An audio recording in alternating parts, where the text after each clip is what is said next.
세상에서 가장 위험한 곳은 외경심을 불러일으키는 장소가 아니라 모두에게 위기가 도사리지만 단 한 국가에게만은 예외인 곳이다. 호르무즈 해협이 봉쇄되고 선박들이 빈번히 공격 대상이 되며 보험료가 치솟아 심지어 강대국조차 자국의 안전을 보장할 수 없게 되자 전 세계 해운 시스템은 점차 마비 상태에 빠져들었다. 그러나 이러한 혼란 속에서도 설명하기 어려운 역설이 하나 나타났다. 단 하나의 항로만이 거의 영향을 받지 않았던 것이다. 아무도 그 이유를 명확히 설명할 수 없었다. 사람들은 단지 한 국가가 세계에서 가장 위험한 수역을 통과하고 있으며 마치 그곳의 모든 위험 법칙이 그들에게는 적용되지 않는 듯 보인다고만 알고 있었다. 저는 이명철입니다. 지정학 싱크탱크에서 일하는 선임 연구원이죠. 업계에서 제 이름은 그리 유명하지 않습니다. 단지 국제관계 연구에 대한 집념과 헌신을 상징하는 평범한 기호일 뿐입니다. 그러나 바로 이 집념 덕분에 저는 그 격동의 시기에 전 세계적인 신경전을 가까이서 관찰하고 분석하며 심지어는 직접 체험할 수 있었습니다. 수년간 저는 국제정치의 심층 논리를 명확히 인식하고 있으며 국가 간의 힘의 균형, 동맹 구조, 그리고 전략적 게임이 세계의 향방을 결정할 철칙이라 믿어왔습니다. 하지만 호르무즈 해협의 위기와 그로 인해 발생한 모든 일은 마치 프리즘처럼 전혀 다른 세상을 비추어 힘과 권력에 대한 저의 모든 이해를 완전히 뒤엎어 버렸습니다. 그것은 단순한 충돌이 아니라 제가 어쩔 수 없이 받아들여야만 하는 현실들을 수용하도록 강요한 심오한 자기 교육이었습니다. 호르무즈 해협, 그 이름 자체에 어떤 오래된 지리적인 숙명감이 서려 있습니다. 페르시아만과 오만만을 잇는 이곳은 세계 석유 수송의 전략적 요충지입니다. 그 당시 이전까지 저에게 이곳은 지도상의 한 가는 선, 끊임없이 언급되는 지리적 명칭에 불과했습니다.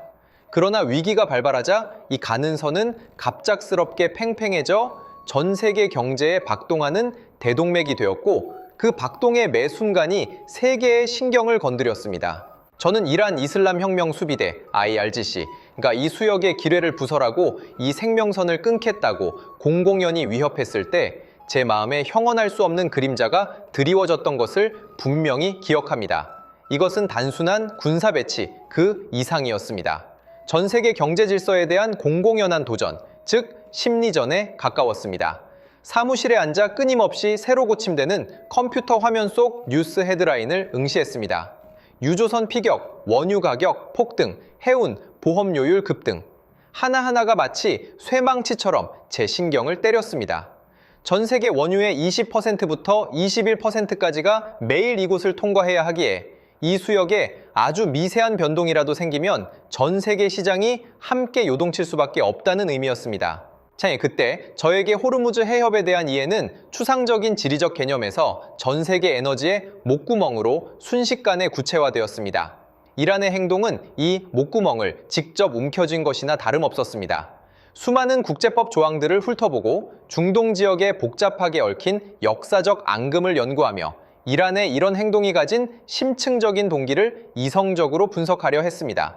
협상 카드를 얻기 위함인가? 국제 제재에 대한 방역인가? 아니면 더 심층적인 지역 패권 다툼인가? 온갖 이론들이 제 머릿속을 맴돌았지만 그 어떤 경우에도 한 가지 잔혹한 사실이 분명히 떠올랐습니다. 겉보기에는 국지적인 군사 행동이 전 세계 경제를 파탄시킬 수도 있는 시스템적 위기로 빠르게 변모하고 있다는 것이었습니다. 육아 차트에서 심장을 졸이게 하는 톱니 모양 곡선을 보았습니다. 한 칸 한 칸의 움직임이 수십억 달러의 증발을 의미했습니다.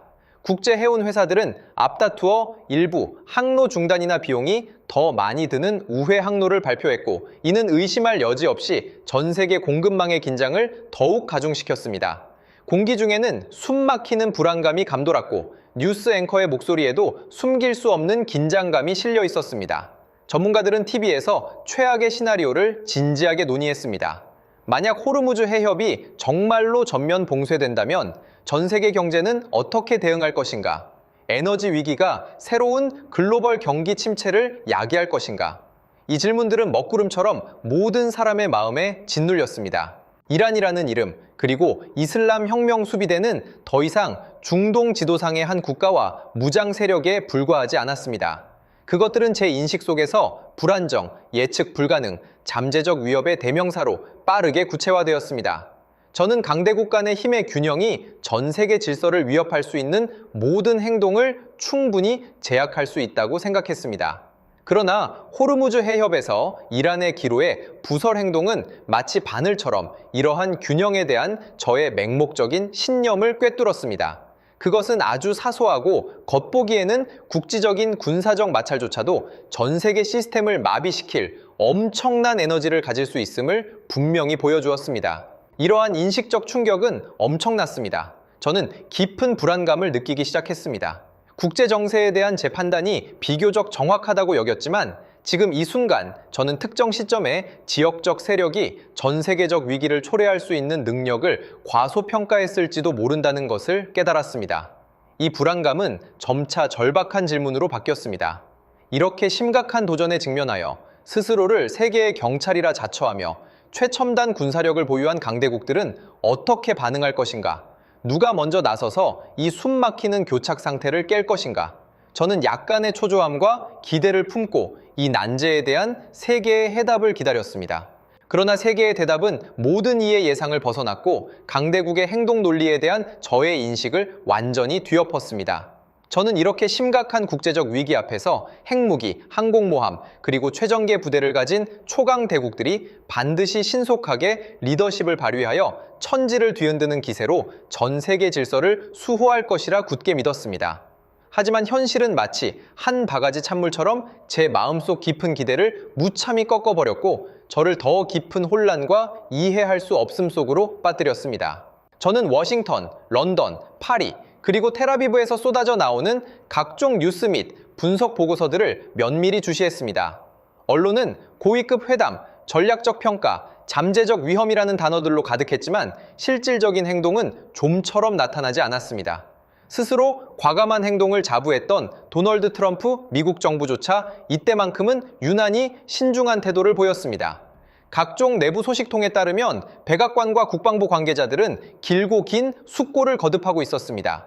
그들이 고려한 것은 단순히 기뢰를 제거하는 방법을 넘어 중동 지역의 전면전으로 이어질 수 있는 확전 위험을 어떻게 피할 것인가였습니다. 만약 행동에 나선다면 새로운 수렁에 빠지는 것은 아닐까? 미군 인원의 안전을 어떻게 보장하고 불필요한 사상을 피할 수 있을까? 국제사회는 우리의 일방적인 군사 행동을 어떻게 볼 것인가?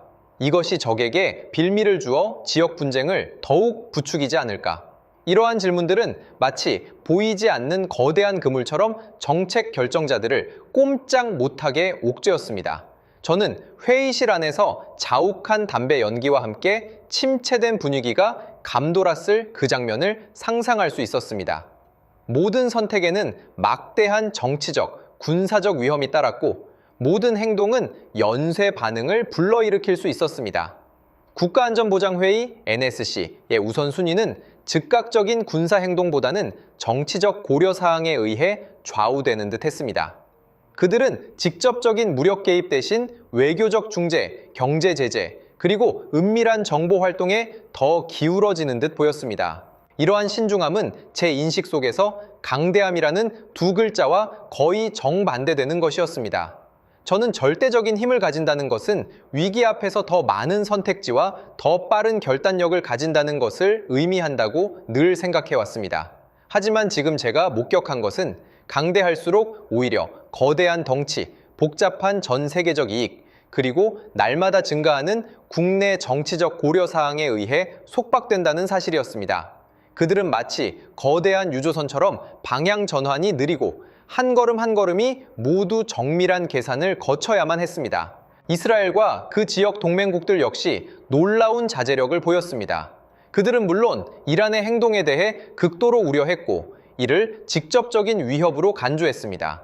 하지만 그들 또한 경솔하게 군사 행동을 취하지 않고 미국과 보조를 맞추며 정보 공유와 외교적 압박을 통해 대응하는 길을 택했습니다.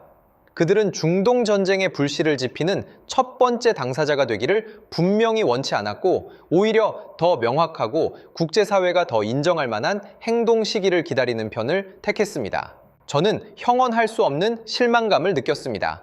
저는 이 강대국들을 국제 질서의 수호자로 여겨왔고 결정적인 순간에 나서주기를 기대했습니다. 그러나 그들은 집단적으로 주저하고 집단적으로 관망하고 있었습니다. 이러한 힘이 곧 결단력은 아니다 라는 역설은 저를 깊이 괴롭혔습니다. 저는 되풀이해서 생각하기 시작했습니다. 과연 절대적인 힘을 가진다는 것이 오히려 행동의 짐이 되는 것일까? 강대국일수록 오히려 자신의 강대함에 묶여 쉽게 나서지 못하는 것일까? 이러한 인식적 충격은 저에게 전례 없는 불확실성과 동요를 안겨주었습니다. 저는 권력 작동의 논리를 꿰뚫고 있다고 생각했지만 그 순간 제가 굳게 믿었던 것이 단지 표면적인 현상이었거나 아니면 진정한 복합 위기에 직면했을 때 기존의 이론적 틀이 이미 효력을 잃었을 수도 있다는 것을 깨달았습니다.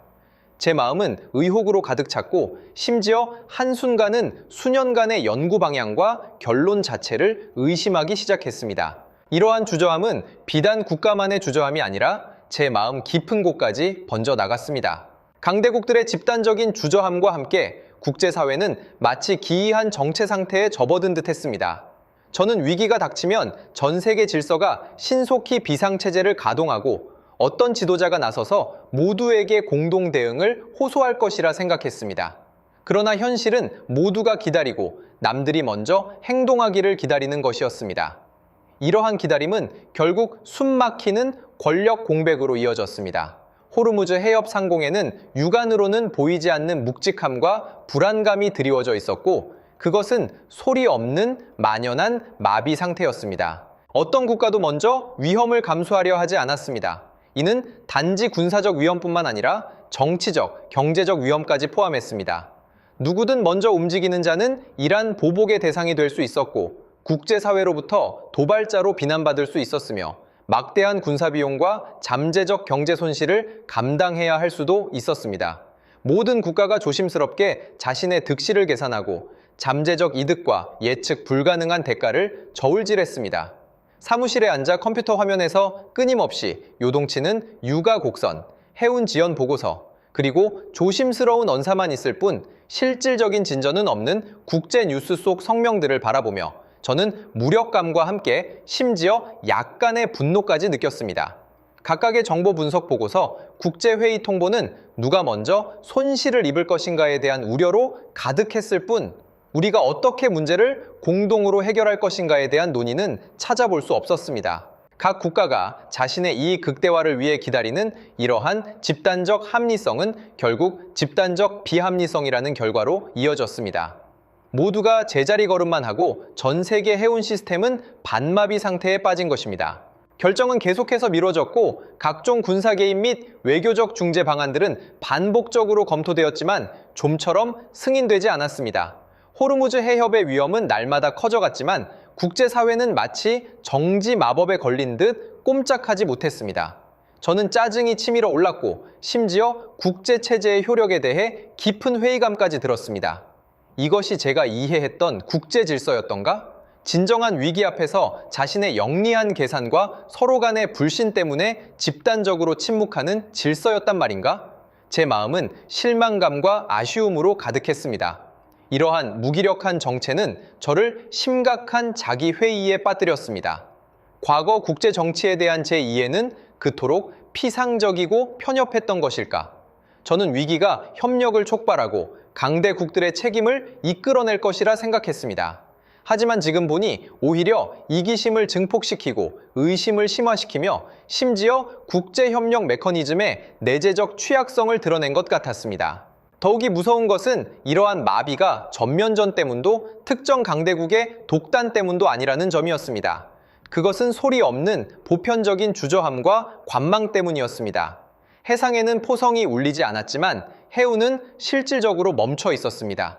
이는 저에게 전례 없는 황당함과 심지어 한 줄기 절망감마저 안겨주었습니다.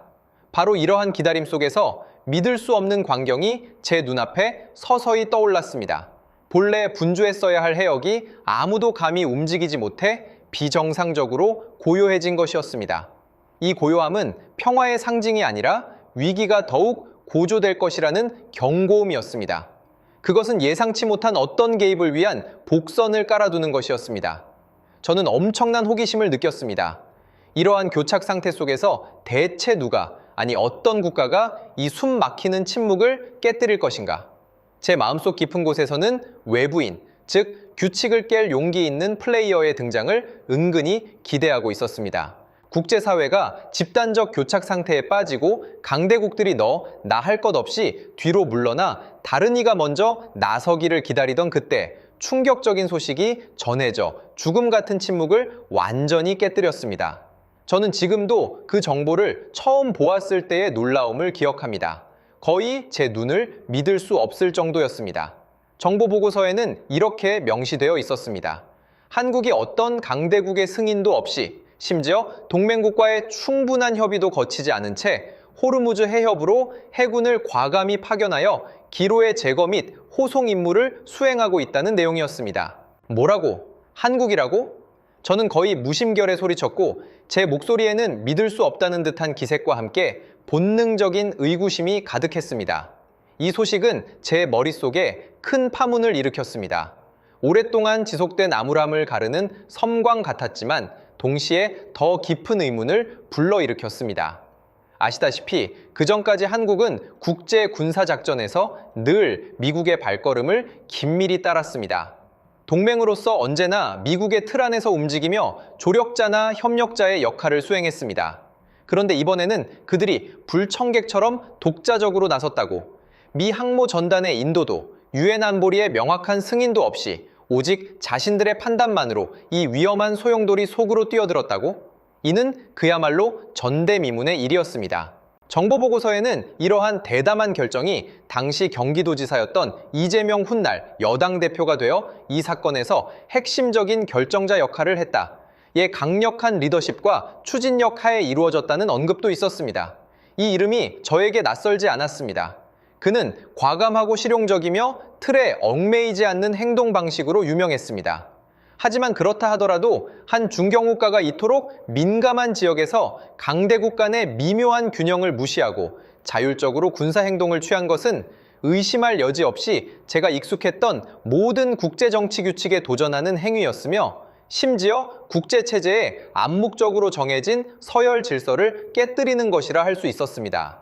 저는 복잡한 감정이 제 마음속에서 요동치는 것을 느꼈습니다.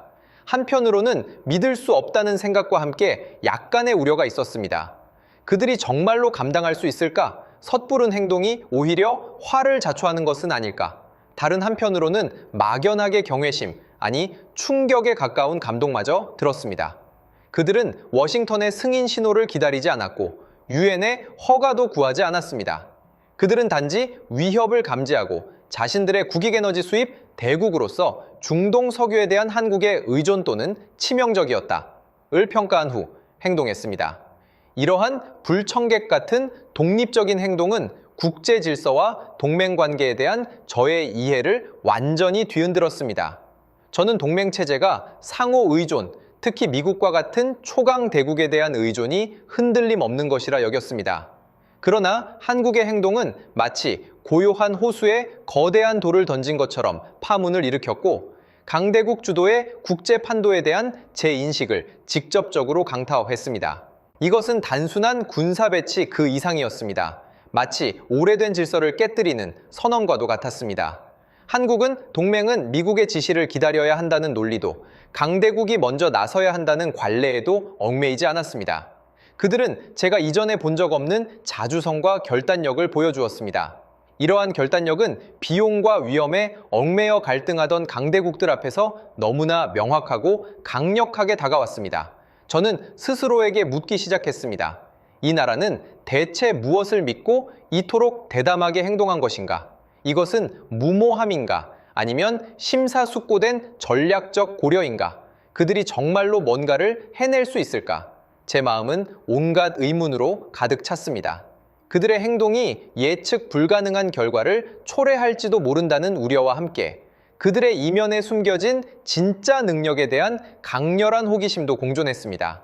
이러한 내면의 파동은 제가 더 이상 한국을 단순히 추종자나 피보호자로만 볼 수 없게 만들었습니다. 이 불청객 같은 움직임은 의심할 여지 없이 게임의 규칙을 바꾸었고 한국은 물론 전 세계 권력 구도에 대한 저의 시각마저 변화시켰습니다. 그렇다면 그들은 대체 무엇을 해냈을까? 그들은 정말 이 위험한 해역에서 혈로를 뚫을 수 있을까? 제 마음은 의문에 단단히 붙잡혔습니다. 한국 해군이 실제로 호르무즈 해협에 도착하여 임무를 시작했을 때 저의 놀라움은 전례 없는 절정에 달했습니다. 저는 그들의 독자적인 행동이 자신들의 이익을 수호하기 위한 일종의 제스처에 불과하며 실제 운용 면에서는 경험이나 기술 부족으로 평범한 결과를 보일 것이라 예상했습니다. 결국 기로의 제거는 극히 전문적이고 위험한 임무이며 모든 해군이 수행할 수 있는 것은 아니었기 때문입니다. 그러나 사실은 다시 한번 저의 예상을 보기 좋게 빗나갔습니다. 그들의 실제 능력은 저를 실망시키지 않았을 뿐만 아니라 저의 모든 기대를 훨씬 뛰어넘었고 심지어 표준으로 여겨지던 국제적 수준마저 능가했습니다. 정보는 계속해서 전해져 왔고 보고서 하나하나가 저를 충격에 빠뜨렸습니다. 처음에는 한국 해군이 순조롭게 진행 중이라는 다소 모호한 보고서들만 보았고 저는 그저 관용적인 표현일 뿐이라고 생각했습니다. 하지만 더 많은 세부 사항이 공개되면서 저는 이것이 결코 평범한 일이 아님을 깨달았습니다. 놀랍게도 한국 해군의 기로의 제거 속도는 국제 표준보다 훨씬 빨랐습니다. 이것은 단순히 빠르다는 것을 넘어 고효율과 정밀함의 발현이었습니다. 그들은 기뢰를 빠르게 식별하고 제거할 수 있었을 뿐만 아니라 더욱 믿기 어려운 것은 단순하게 현장에서 폭파시키는 것이 아니라 이 기뢰들을 회수할 수 있었다는 점이었습니다. 회수? 저는 사무실에 앉아 보고서 속 이 단어를 보며 깊은 생각에 잠겼습니다. 이것이 무엇을 의미하는가? 그것은 그들이 극도로 높은 기술 수준과 운영 정밀도를 가지고 있으며 위험한 환경에서 최소한의 위험으로 이 잠재적으로 치명적인 무기들을 온전하게 회수할 수 있음을 뜻했습니다. 이것은 단순한 기로의 제거가 아니었습니다. 마치 외과 수술과 같은 정밀한 작업이었습니다. 보통 안전을 위해 기뢰를 발견하면 현장에서 즉시 폭파시키는 것이 일반적입니다. 하지만 회수한다는 것은 훨씬 더 복잡한 절차, 더 전문적인 인력, 그리고 더 첨단적인 장비가 필요하다는 것을 의미했습니다. 이는 저에게 약간의 불안감을 안겨주었는데 한국 해군이 기로의 제거 분야에 들인 투자와 실력이 제가 이전에 추정했던 것보다 훨씬 더 클 수도 있다는 것을 의미했기 때문입니다. 더욱이 저를 충격에 빠뜨린 것은 그들이 선보인 통합 전투 시스템이었습니다. 보고서에는 그들의 무인 잠수정, 수중 로봇, 고정밀 음파 탐지 시스템, 그리고 전문 소해함 간의 빈틈없는 협동 작전 능력이 상세히 기술되어 있었습니다. 이 장비들은 개별적으로 움직이지 않고 고도로 지능화되고 실시간으로 정보를 공유하는 하나의 통합체를 이루었습니다. 수중 로봇이 근접 정찰을 수행하여 고화질 영상과 음파 탐지 데이터를 실시간으로 소해함으로 전송하면 함상의 지휘센터는 이를 신속하게 분석하고 제거 방안을 수립할 수 있었습니다. 이러한 협동 능력은 작전의 효율성과 안전성을 보장했습니다. 이는 결코 하루아침에 구축될 수 있는 것이 아니었습니다. 장기적인 기술 투자, 선진적인 연구개발, 그리고 엄격한 실전 훈련이 필요했습니다. 저는 심지어 그들이 이를 위해 오랫동안 준비해왔고 단지 기회를 엿보고 있었던 것은 아닌가 하는 의심마저 들기 시작했습니다. 저는 반성하기 시작했습니다. 제가 과거 한국의 군사력에 대해 인식했던 바는 주로 미국의 동맹으로서 보조적인 역할에 머물러 있었습니다. 저는 그들이 장비는 잘 갖추었지만 전략적 깊이나 독자적인 실전 경험 면에서는 여전히 부족할 수 있다고 생각하는 경향이 있었습니다. 하지만 호르무즈 작전은 그들이 독립작전 능력을 갖추었을 뿐만 아니라 일부 전문 분야에서는 기술 수준이 서방 강대국의 기준마저 능가할 수 있음을 증명했습니다. 이는 기술적인 추월이자 전략적인 후발주자의 선점이었습니다. 그들은 단순히 기술적인 임무를 수행하는 것을 넘어 겉보기에는 통상적인 군사작전을 기술적 돌파의 장으로 만들고 있었습니다. 이러한 속도와 정밀도는 실전 환경에서 엄청난 이점을 의미합니다. 제 마음속에는 형언할 수 없는 경외심이 싹트기 시작했습니다. 그들은 무모하게 행동한 것이 아니었습니다. 명확한 목적과 강력한 능력을 갖추고 철저히 준비된 상태로 나선 것이었습니다. 이러한 경외심은 더 이상 그들의 행동하는 용기에만 그치지 않았습니다. 그들의 실제 능력에 대한 인정과 충격에 가까웠습니다. 그렇다면 그들은 왜 기뢰를 회수하는 길을 택했을까? 겉보기에는 사소해 보이는 이 행동 뒤에는 또 어떤 심층적인 의도가 숨겨져 있었을까? 제 호기심은 완전히 불타올랐습니다. 저는 그 배후에 분명 더 큰 전략적 구상이 있을 것이라 확신했습니다. 한국 해군이 놀라운 기로의 제거 속도를 보일 뿐만 아니라 기뢰를 온전히 회수할 수 있다는 사실을 알게 되었을 때 저는 이미 마음속 깊은 곳에서 그 배후에 분명 더 심오한 전략적 의도가 있을 것이라는 막연한 예감을 하고 있었습니다. 그것은 단순한 장애물 제거도 무력 시위도 아니었습니다. 그러나 마침내 최종 정보 분석 보고서가 제 눈앞에 놓였을 때 저는 그 통찰력과 실행력에 깊이 충격을 받았습니다. 그것은 와 하는 감탄사였고 군사작전에 대한 저의 전통적인 이해를 완전히 뒤엎었으며 현대 전쟁에서 정보의 결정적인 힘을 처음으로 분명히 보게 해주었습니다. 한국인들은 단순히 기뢰를 처리하는 것이 아니라 기뢰를 발굴하고 있었습니다. 그들은 회수된 기뢰 하나하나를 귀중한 정보원으로 간주하여 마치 적의 무기에 대한 최고 수준의 법의학 감정을 하듯이 세밀하게 해부했습니다. 보고서에는 기뢰의 구조 설계, 사용된 폭발물 유형, 신관 메커니즘, 외피 재료의 성분, 심지어 내부 회로 기판의 미세한 식별표와 생산 배치 번호까지 상세한 분석 내용이 나열되어 있었습니다. 그들은 역설계 방식을 통해 이 치명적인 무기들의 비밀을 한 겹 한 겹 벗겨냈습니다. 이 과정은 마치 형사가 사건을 해결하듯이 한 단계 한 단계 실마리를 찾아 나가는 것과 같았습니다. 이 기뢰들의 제조 특성을 분석함으로써 그들은 그 출처를 식별할 수 있었을 뿐만 아니라 심지어 공급망상의 특정 단계까지 추적할 수 있었습니다. 이 데이터들은 신속하게 취합되고 교차 분석되어 최종적으로 하나의 명확한 그림을 형성했습니다. 그리고 그 결론은 마치 번개처럼 오랫동안 호르무즈 해협 상공을 덮고 있던 안개를 가르며 나타났습니다. 이 기뢰들이 이란 이슬람 혁명 수비대가 과거 사용했던 특정 모델들과 고도로 일치했으며 심지어 그 공급망상의 특정 공장이나 공급업체까지 정확히 추적될 수 있다는 것이었습니다. 제 뇌는 순간적으로 모든 조각 정보를 통합했습니다. 이것은 더 이상 위협 제거에 관한 것만이 아니었습니다. 이것은 무기를 증거로 군사작전을 정보작전으로 전환한 모범 사례나 다름없었습니다.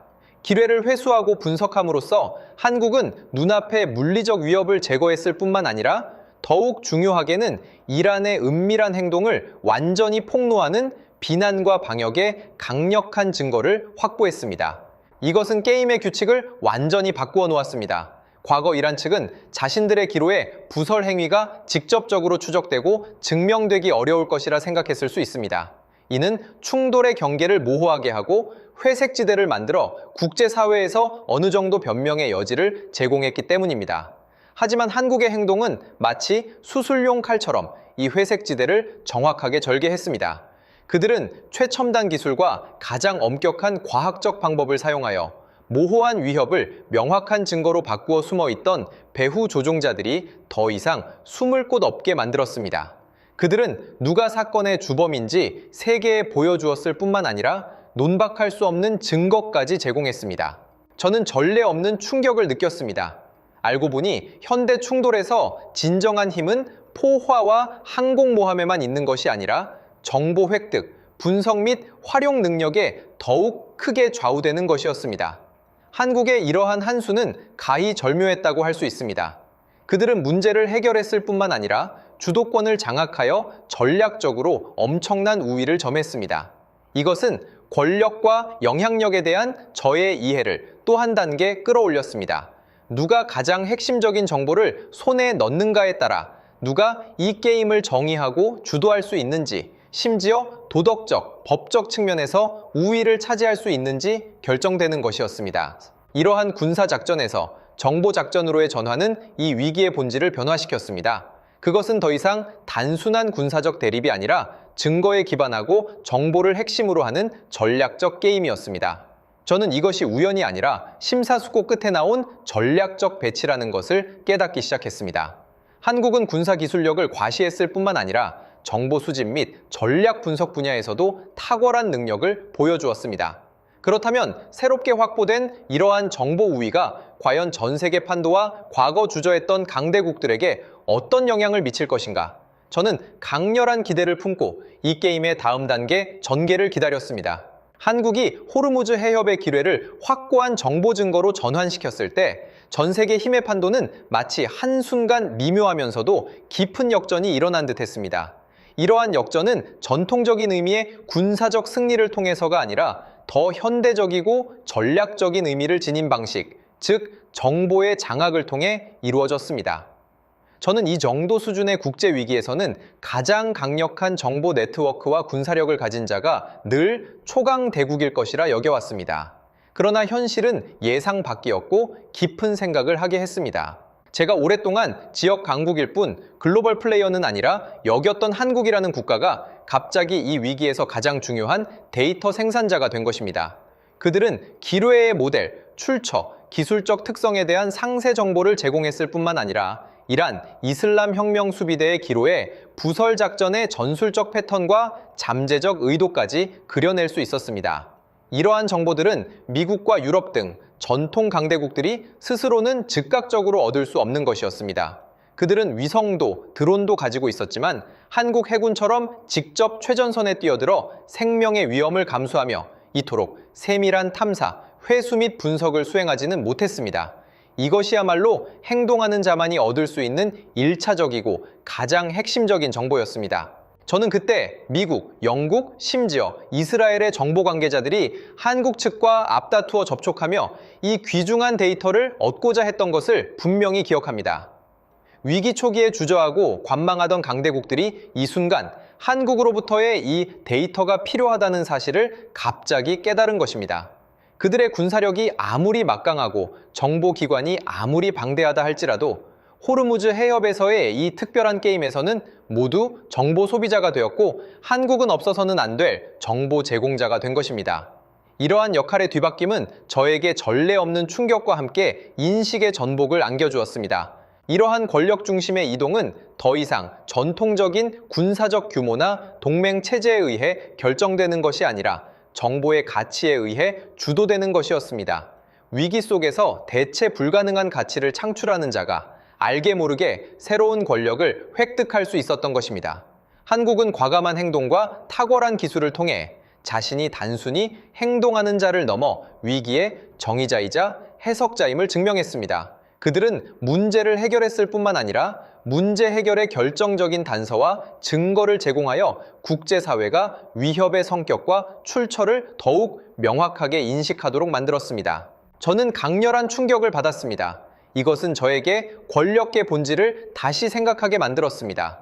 권력은 더 이상 방대한 군대, 첨단 무기 또는 광범위한 동맹 네트워크만을 의미하는 것이 아니었습니다. 권력은 또한 결정적인 순간에 행동을 취하고 그 행동 속에서 독특한 가치를 창출하는 능력일 수도 있었습니다. 누가 먼저 행동하는가에 따라 누가 이 게임을 정의할 수 있는지가 결정되는 것이었습니다. 타인이 대체할 수 없는 정보를 제공하는 자가 새로운 권력의 중심이 되고 심지어 국제 여론과 후속 전략 배치를 좌우할 수도 있는 것이었습니다. 한국의 움직임은 마치 국제 무대에서 예상치 못한 비장의 카드를 꺼내든 것과 같았습니다. 그들은 어떤 허락도 기다리지 않았고 기존 질서에 의존하지도 않았습니다. 그들은 오직 자신들의 판단, 기술, 그리고 용기에 힘입어 위기 속에서 완전히 새로운 길을 개척했으며 이 과정에서 조용히 전 세계 힘의 균형을 바꾸어 놓았습니다. 이러한 전환은 전쟁을 통해서가 아니라 더 교묘하고 현대적인 방식, 즉 정보의 장악을 통해 이루어졌습니다. 제 마음속은 이러한 새로운 권력관에 대한 사색으로 가득 찼습니다. 이것은 크게 소리 지르지 않아도 실제적으로 정세의 흐름에 영향을 미칠 수 있는 힘이었습니다. 그것은 더 이상 제로섬 게임이 아니라 위기 속에서 상생적어도 정보 공유의 기회를 창출하는 것이었습니다. 저는 이것이 단순히 성공적인 군사작전이 아니라 현대 국제관계에서 소프트 파워와 정보 주도권에 대한 심오한 전략 수업이었다는 것을 깨닫기 시작했습니다. 과거 제 눈에 거대한 코끼리로 보이던 강대국들이 이 순간에는 그리 눈에 띄지 않던 개미 한 마리가 제공한 단서에 의존해야만 하는 상황이었습니다. 이러한 권력 역전의 광경은 제 직업 생활에서 전례 없는 일이었습니다. 그것은 저에게 전통적인 군사적 억지력에서 벗어나 더 정교하고 지능적인 전략적 차원으로 시선을 돌리게 했습니다.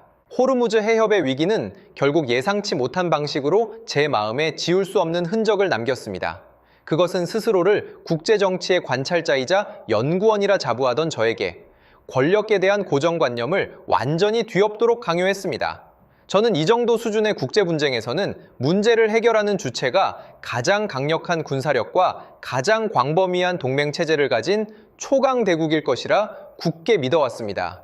하지만 현실은 전혀 다른 답을 주었고 저는 그 답을 받아들이고 깊이 성찰해야만 했습니다. 결국 위기를 해결한 것은 전 세계에서 가장 강력한 국가도 아니었고 가장 많은 핵무기와 최첨단 항모 전단을 가진 강대국도 아니었습니다. 바로 한국이었습니다. 중경국의 위치에 있었고 위기 발발 초기에는 최전선에 서 있던 플레이어가 아니었습니다. 그들은 그 누구의 허락도 기다리지 않았고 어떤 정해진 시나리오도 따르지 않았으며 강대국 선행이라는 관례에 얽매이지도 않았습니다. 그들은 단지 행동이 가장 필요한 순간에 자국 이익에 대한 깊은 이해, 탁월한 기술력, 그리고 보기 드문 전략적 용기를 바탕으로 과감히 나섰고 뛰어난 능력으로 대체 불가능한 가치를 창출했습니다. 이것은 저에게 한 가지 진리를 완전히 깨닫게 해주었습니다. 권력은 더 이상 규모의 표상이 아니며 복잡한 동맹 체제에만 전적으로 의존하는 것도 아니라는 사실입니다.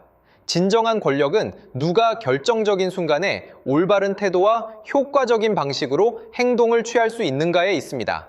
더 나아가 누가 이러한 행동을 통해 타인이 대체할 수 없는 가치를 창출하고 정세의 향방을 결정할 핵심 정보와 증거를 장악할 수 있는가에 달려 있습니다. X가 아니라 Y다. 이 문장이 제 머릿속을 계속 맴돌며 제 권력관을 재정립하는 핵심이 되었습니다. 가장 많은 자원을 가진 자가 아니라 자원을 가장 효과적으로 활용하고 심지어 자원이 없는 듯 보이는 곳에서도 자원을 창조해내는 자였습니다. 가장 강력한 군대가 아니라 실제 문제를 가장 정확하고 효율적으로 해결할 수 있는 군대였습니다. 한국의 행동은 바로 이러한 독립적인 행동, 독창적인 가치 창출의 완벽한 예시였습니다. 그들은 오래된 규칙과 기대에 얽매이지 않았고 오히려 그로 인해 더 큰 자유와 영향력을 얻었습니다. 제가 가졌던 가정들, 강대국들의 게임과 힘의 균형에 대한 이론적 틀은 그 순간 모두 다소 취약해 보였고 재검토가 필요했습니다. 한국의 과감함과 능력은 저에게 작지만 강한 힘을, 자율적 결단의 가치를 보여주었습니다. 그들은 누구에게도 의존하지 않았지만 결국 모든 이에게 영향을 미쳤고 주저하던 강대국들이 전략을 재조정하도록 간접적으로 유도했습니다. 이 위기를 되돌아보니 제 마음속 깊이 한국에 대한 경외심이 날마다 커져갔습니다. 그것은 맹목적인 찬사가 아니라 사실에 기반한 진심 어린 존경이었습니다. 그들이 보여준 것은 진정한 전략적 지혜와 국가적 회복력이었습니다. 이는 제가 과거의 세상을 바라볼 때 고정된 틀과 인상에 너무 의존하여 전통적인 권력 구조 밖에서 조용히 성장하고 부상하던 실체들을 간과했을 수도 있다는 사실을 인정할 수밖에 없게 만들었습니다. 권력은 더 이상 무엇을 가졌느냐만이 아니라 무엇을 할 수 있느냐, 그리고 어떻게 하느냐의 예술이었습니다. 누가 교착 상태를 깰 수 있는가, 누가 위기를 해결할 수 있는가, 누가 가치를 창출할 수 있는가에 따라 누가 진정한 권력을 정의하고 소유할 수 있는지가 결정되는 것이었습니다. 이것이야말로 호르무즈 위기가 저에게 안겨준 가장 심오한 깨달음이었습니다. 그것은 마치 생생한 국제 정치 공개 수업처럼 힘, 전략, 그리고 국가에 대한 저의 이해를 완전히 새롭게 했습니다. 한 국가가 초강대국이 아니더라도 결정적인 순간에 그 체량을 뛰어넘는 영향력을 발휘할 수 있다는 것을 보여주었습니다. 이러한 저의 생각들을 인내심을 가지고 읽어주신 독자 여러분께 감사드립니다.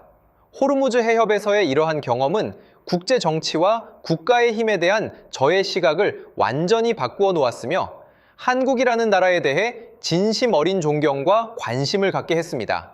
저는 여러분께서 이에 대해 어떤 견해를 가지고 계실지 무척 궁금합니다.